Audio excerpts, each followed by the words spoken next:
بسم اللہ الرحمن الرحیم۔ السلام علیکم۔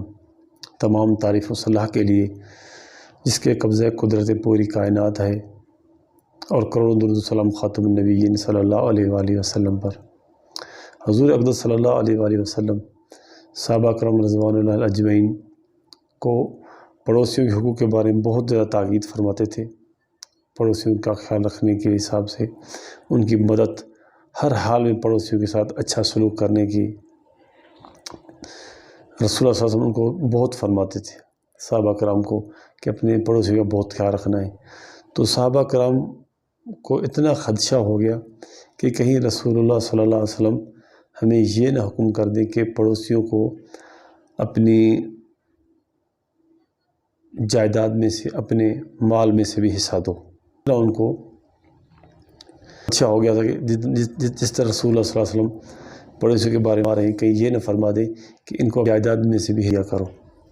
پھر آپ صلی اللہ علیہ وسلم فرماتے تھے کہ جو شخص اپنے قریبی رشتہ داروں، چاچو، ماموں، پھپھی، خالہ وغیرہ جو والدین کے قریب رشتہ دار ہیں، ان کے ساتھ جو قطع تعلق کا بلا کسی وجہ کے، بلا کسی عذر کے، وہ جنت میں داخل نہیں ہوگا۔ پر اتنا رسول اللہ صلی اللہ علیہ وسلم فرماتے تھے۔ ہم ابھی آتے ہیں اپنے اصل بات کے اوپر کہ رسول اللہ صلی اللہ علیہ وسلم نے فرمایا کہ اپنی بہنوں کو اپنے حصے کا، جو آپ کی جائیداد میں سے جو حصہ بنتا ہے، ان کو دے کے اس کے بعد بھی اپنے بہن بھائیوں یا اپنی بہنوں کے اوپر پھر بھی شفیق رہا کرو، ان کے ساتھ تعلق ختم نہ کیا کرو۔ یہ نہیں کہ انہوں نے اگر آپ سے اپنی جائیداد میں سے حصہ مانگ لیا یا آپ نے ان کو دے دیا ہے تو اس کا مطلب یہ نہیں ہوا کہ آپ ان کے ساتھ بس تعلق سارا ختم کر دو، جو دینا تھا دے دیا، اس کے بعد ختم۔ رسول اللہ صلی اللہ علیہ وسلم فرماتے تھے کہ اگر میری بہنیں ہوتی تو میں ان کے ساتھ بہت اچھا سلوک کرتا، بہت اچھے طریقے سے پیش آتا، ان کے ساتھ اچھے رویے رکھتا، اچھے تعلقات رکھتا۔ ہم تو اپنے بہن بھائیوں کا حق حصہ کھا کے حساب کتاب پہلے تو دیتے نہیں، اگر کسی کے ہاتھ لگ گیا کھا لیا، دیتے ہیں نہیں، تو پھر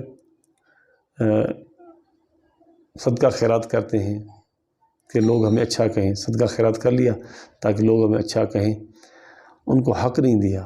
اصل یہ چیز نہیں ہوتی۔ اس طرح ایک مثال بنی ہوئی ہے کہ بہن بھائیوں کے حقوق کھا کے چڑیوں اور کبوتروں کو دانہ ڈال کر کیا ان کا حق ختم ہو جائے گا؟ کبھی ختم نہیں ہوگا۔ اپنے بہن بھائیوں کا اللہ تعالیٰ نے قرآن پاک میں تمام کے حقوق بتا دیے ہیں کہ مرنے والے کے کتنے، کس کے اوپر حق ہیں، بیوی کے، بچوں کے، بہن کے، بھائیوں کے۔ پھر اگر جو شخص زندہ ہے تو وہ بھی اپنے بہن بھائیوں کا یا اپنی اولاد کا اس طرح بٹوارا کرے کہ ان میں کبھی بھی رنجش وغیرہ پیدا نہ ہو۔ تو ایک صحابی آئے رسول اللہ صلی اللہ علیہ وسلم کے پاس، تو کہنے لگے یا رسول اللہ صلی اللہ علیہ وسلم، آپ گواہ رہیے کہ میں اپنے بیٹے کو یہ فلاں چیز دے رہا ہوں۔ تو آپ صلی اللہ علیہ وسلم نے کہا کیوں، اس کو کیوں دے رہے؟ یہ مجھے بہت پیارا ہے، آپ گواہ رہیے کہ میں اس کو دے رہا ہوں۔ آپ صلی اللہ علیہ وسلم نے فرمایا کہ میں تمہارے اس گناہ والے کام کا گواہ نہیں بنوں گا۔ جو چیز تم اس اپنے بیٹے کو، مطلب ایک سواری ایک دے رہے ہو، تو کیا وہی چیزیں تم نے دوسری اولادوں کو، بیٹیوں اور بیٹوں کو دی ہے؟ تو وہ کہنے لگے نہیں یا رسول اللہ صلی اللہ علیہ وسلم، میں صرف اس کو ہی دے رہا تھا۔ تو آپ صلی اللہ علیہ وسلم نے فرمایا کہ یہ تم اپنی اولادوں میں جنگ پیدا کر کے جا رہے ہو۔ جو تم ان کو ایک بار ایک کو تو دے رہے ہو، تمہارے مرنے کے بعد یہ لڑے گی اسی مال کے اوپر۔ تو ہمیں سب سے زیادہ اس چیز کا خیال رکھنا چاہیے کہ ہمیں کسی کے حقوق العباد، خاص طور پہ اس طرح رسول اللہ صلی اللہ علیہ وسلم نے فرمایا پڑوسیوں کے، پھر رشتہ داروں کے، پھر امت کے، پھر مسلمانوں کے، سب کے حقوق ہیں ہر انسان کے اوپر۔ لیکن جو بہن بھائیوں کے حقوق ہوتے ہیں وہ بھی سب سے اعلیٰ ہیں، کیونکہ ان کے حق نہیں کھانا چاہیے۔ ان کا جو حق بنتا ہے، جو جائیداد میں حصہ بنتا ہے، ان کو دے دینا چاہیے۔ امید کرتا ہوں کہ آپ کو آج کی ویڈیو پسند آئی ہوگی۔ اگلی ویڈیو میں انشاءاللہ ملیں گے۔ اللہ حافظ۔